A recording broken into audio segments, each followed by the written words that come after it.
चलिए इसी के साथ अब रुक करेंगे अगली बड़ी खबर की ओर। तो आपको बता दें कि बड़ी खबर मध्य प्रदेश के भोपाल से, जहां 1 जुलाई से शुरू होगा मध्य प्रदेश विधानसभा का मानसून सत्र। मोहन सरकार पेश करेगी पहला पूर्ण बजट। विधानसभा के मानसून सत्र में होगी कुल 14 बैठकें।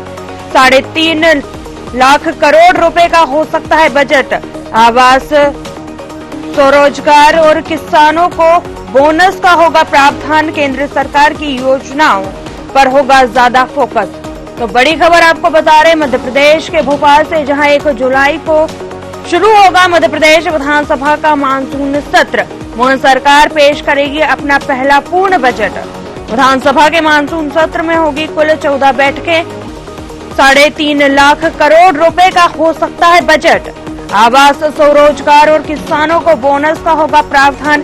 केंद्र सरकार की योजनाओं पर होगा ज्यादा फोकस। तो आपको बता दें कि केंद्र सरकार की योजनाओं पर जो है ज्यादा फोकस रहने वाला है। 3.5 लाख करोड़ रुपए का हो सकता है बजट। मोहन सरकार पेश करेगी अपना पहला पूर्ण बजट। 1 जुलाई से शुरू होगा मध्य प्रदेश विधानसभा का मानसून सत्र।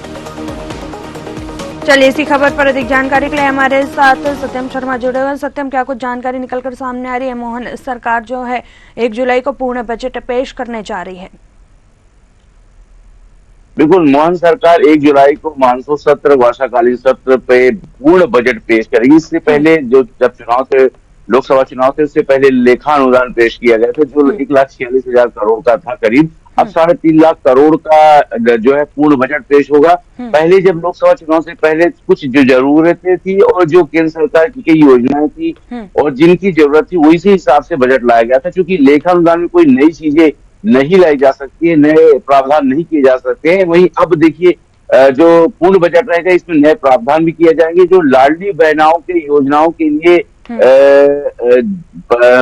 बीजेपी सरकार ने आवास देने की घोषणा की है, उसके लिए भी बजट निकाला जाएगा। किसानों के लिए भी और अन्य बातों के लिए भी जिस तरह से बजट में बीजेपी ने संकल्प पत्र में वादे किए हैं, वो पूरे करने की कोशिश की जाएगी। 3 करोड़ घर बनाने की प्रधानमंत्री नरेंद्र मोदी की मंशा है। ऐसे में 3 करोड़ घरों में कुछ घर ऐसे होंगे जो मध्य प्रदेश के लिए आवंटित किए गए होंगे, मध्य प्रदेश में बनाए जाएंगे। तो केंद्र सरकार की योजनाओं का भी अच्छा खासा ध्यान रखा जाएगा और ज्यादा फोकस केंद्र सरकार की योजनाओं के क्रियान्वयन पर रहेगा कि जिस तरह से केंद्र सरकार ने वादे किए हैं, और बजट राज्य का अंश और केंद्र का अंश मिला करके पूर्ण बजट में उसको रखा जाएगा। देखिए, नए चीजों को नहीं इन्वॉल्व किया जाएगा इसमें। क्योंकि जगदीश देवड़ा ने वित्त मंत्री जो है, उन्होंने संकेत दिए हैं कि किसी भी तरह का नया कर या नया बोझ आम जनता पर नहीं डाला जाएगा। फिलहाल ये राहत वाली खबर है कि किसी पर नया बोझ नहीं डाला जाएगा।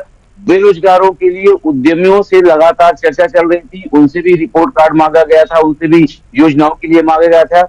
सूक्ष्म, लघु और मध्यम उद्योग को बढ़ावा देने की कोशिश की जाएगी। किसानों के लिए देखिए, पहले ही केंद्र सरकार ने एमएसपी में बढ़ोतरी कर दी है। करीब 14 ऐसे खरीफ की फसलें हैं जहां पर एमएसपी, मिनिमम सपोर्ट प्राइस, न्यूनतम समर्थन मूल्य पर बढ़ोतरी कर दी है। वहीं पर देखिए, अब मध्य प्रदेश में भी इसकी बारी है कि मध्य प्रदेश में किस तरह इस पर किसानों के लिए क्या काम किए जाएंगे। हालांकि चूंकि अब खाद और बीज का समय आ गया है, तो उनकी उपलब्धता बनी रहे, कहीं से कमी ना आने पाए, इसको लेकर भी मोहन सरकार लगातार सजग रहेगी। और हो सकता है बजट में कुछ किसानों के लिए भी प्रावधान किया जाए। स्वास्थ्य व्यवस्था को देखते हुए, जिस तरह से स्वास्थ्य व्यवस्था मध्य प्रदेश की चरमराई हुई है, उसको लेकर भी बजट में कुछ ना कुछ प्रावधान किया जा सकता है। और तमाम बातों को ध्यान में रखते हुए रोजगार, किसान और महिलाओं, खासकर इनका फोकस रहता है। क्योंकि संकल्प पत्र में और जो चुनाव लड़े गए थे, वो इन्हीं लोगों के इर्द गिर्द घूम रहे थे। और आदिवासियों के लिए भी हो सकता है कि इसमें बजट में कुछ प्रावधान किया जाए। सिकिल सेल एनीमिया जैसे का कार्यक्रम हुआ था सीएम डॉक्टर मोहन यादव का, उसमें भी कहीं ना कहीं सिकिल सेल एनीमिया से करीब 80 लाख लोग प्रभावित है, आदिवासी वर्ग के। तो ऐसे में उनके लिए भी कुछ बजट का प्रावधान किया जा सकता है। इसमें सिकिल सेल एनीमिया में केंद्र की प्रधानमंत्री मोदी की सरकार भी लगातार नजर बनाए बैठी हुई है। वहीं राज्य सरकारें भी इस पर नजर बनाए बैठे हुए हैं कि इस तरह की बीमारी से लोगों को निजात मिल सके। तो देखिए, कई तरह की योजनाएं हैं। बजट में वित्त मंत्री ने साफ तौर पर कह दिया है कि बजट की कोई कमी नहीं है। हालांकि कांग्रेस का आरोप है कि बजट में कहीं ना कहीं पेंशन को लेकर बजट काटा जा रहा है। पेंशनधारियों को जो 600 रुपए मिलते हैं, उनको नहीं दिए जा रहे। इसको लेकर उम्र घटाई गई लोगों की, हालांकि देखिए, जब आंकड़ा मांगा गया तो आंकड़े में, और आधार कार्ड मांगे गए तो आधार कार्ड में कहीं न कहीं जो पेंशनधारी थे उनकी 60 वर्ष से कम उम्र आई, जिसके बाद उनको जो पेंशन 600 रुपए की मिलती थी वो हटा दी गई है।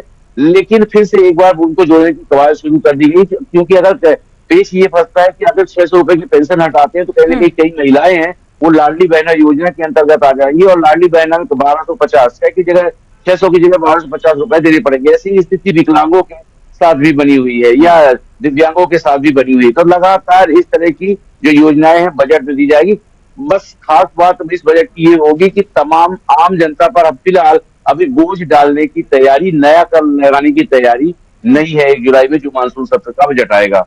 चलिए, बिल्कुल सत्यम, आप हमारे साथ बने रहिए और खबरों पर आपसे अपडेट लेते रहेंगे। तो आपको बता दें कि 1 जुलाई को जो है ये पूर्ण बजट पेश होने वाला है। इसमें आपको बता दें 14 बैठकें भी होंगी और केंद्र की योजनाओं पर ज्यादा फोकस रहने वाला है।